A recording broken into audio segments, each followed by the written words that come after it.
उसी के अनुसार खाद देता है।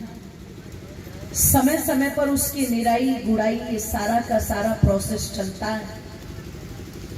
और तब कहीं इतना पुरुषार्थ करने के बाद, इतनी मेहनत करने के बाद उस किसान को एक उत्तम फसल की प्राप्ति होती है। बोलो सही या गलत? जोर से बोल दीजिए। भोजन तो किया है ना आप सबने? भूखे तो नहीं बैठे कोई भी? हाँ, थोड़ा सा वॉल्यूम बढ़ा लीजिएगा। निवेदन कर दूं, आप कहते हैं बिल्कुल सही। यही प्रोसेस है खेती करने का, कृषि का। मान लीजिए किसी ने खेत में बीज नहीं डाला, पानी नहीं दिया, और मेरी माताओं बंधुओं, जब बीज नहीं डाला, पानी नहीं दिया, कोई पुरुषार्थ, कोई मेहनत नहीं की, और वो सोचे कि इस खेत के अंदर कुछ उग जाएगा, तो बोलो उगेगा क्या? जोर से बोल दीजिए। मुझे ऐसा लगता है मैंने तो खेती की नहीं, पर आपने भी नहीं, है ना? मैंने तो की ही नहीं, पर मुझे लग रहा है शायद आपने भी नहीं की।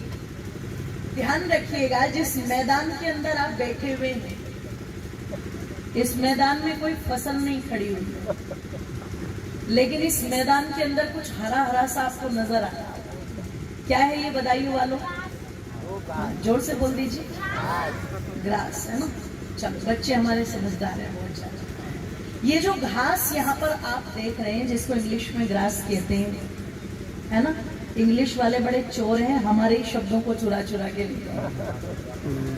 निवेदन आप लोगों के मध्य में कर दूं, ये जो घास आप देख रहे हैं, किसी से पूछना, एक भी व्यक्ति शायद आपको ऐसा नहीं मिलेगा जो ये कहे कि मैं इस घास का बीज डालने के लिए यहाँ पर आया। क्यों बाबूजी? डाला क्या किसी ने? नहीं डाला। वो जो उधर झाड़ झंकार आप लोग देख रहे होंगे, आप किसी से पूछना, क्या इन झाड़ झंखाड़ों को कोई पानी देने के लिए आया था? बोल दीजिए जरा। नहीं। लेकिन फिर भी ये अपने आप उग गए, अपने आप ये धीरे धीरे, बोलो, पनप रहे हैं, अपने आप ये बढ़ रहे हैं। न इनका किसी ने बीज डाला, न इनको किसी ने पानी दिया, न निराई की, न गुड़ाई की, कोई देखरेख, कुछ नहीं किया। उसके बावजूद भी ये पनप गए, ये बढ़ गए, सब कुछ हो गया। अब इस उदाहरण को यदि हम मानव जीवन के साथ जोड़ करके देखें तो पता लगा, जीवन के अंदर जो अच्छे संस्कार होते हैं, जो अच्छे विचार होते हैं, उन अच्छे संस्कारों की, अच्छे विचारों की फसल को अपने अंतःकरण पर मानव को बड़ी पुरुषार्थ, बड़ी मेहनत करके उगाना पड़ता है। अच्छे विचारों को ग्रहण करने में बहुत ताकत लगानी पड़ती है साहब, अपने आप नहीं उगते हैं।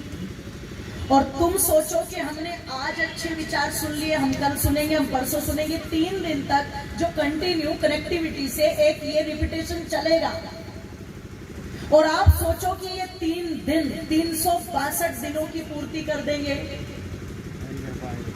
कर नहीं सकते। निरंतरता बना करके, जोर से बोलो, रखनी पड़ेगी।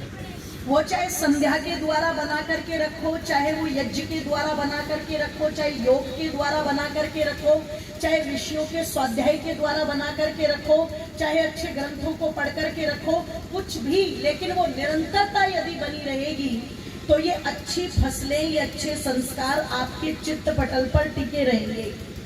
और तुमने जिस दिन लापरवाही की, तुमने जिस दिन आलस्य किया, तुमने जिस दिन प्रमाद किया, तुरंत क्या होगा? तुम्हारे अंतःकरण पर बिना उगाए, बिना मेहनत किए, बिना पुरुषार्थ किए, दुर्गुणों की, दुर्व्यसनों की, झाड़ झंकार, घास फूस, जोर से बोलो, पैदा। उसके लिए आपको कोई मेहनत नहीं करनी पड़ेगी। शराब छोड़ने वाले को ताकत लगानी पड़ती है, पीने वाले को कोई ताकत, जोर से बोलो, नहीं लगानी पड़ती। 3 दिन बेवड़ों के पास जाकर के बैठ जाए, बस 3 दिन।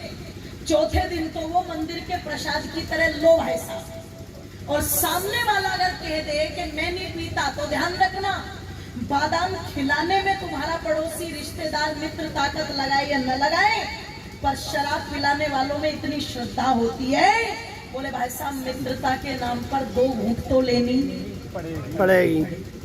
अब जिसने 2 घूंट ले ली उसे पूरा गिलास पीने में देर लगती है क्या?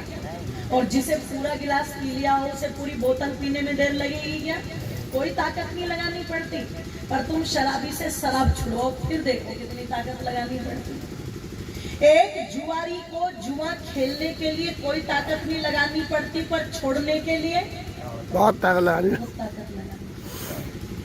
अच्छे विचार, अच्छे संस्कारों को ग्रहण करने में व्यक्ति को बहुत ताकत लगानी पड़ती है, पर बुरे विचारों को ग्रहण करने में कोई ताकत नहीं लगानी पड़ती। मेरी माताएं बेटी, आप रोज शाम को घर की खिड़कियां बंद करती होंगी, दरवाजे बंद करती होंगी, क्यों?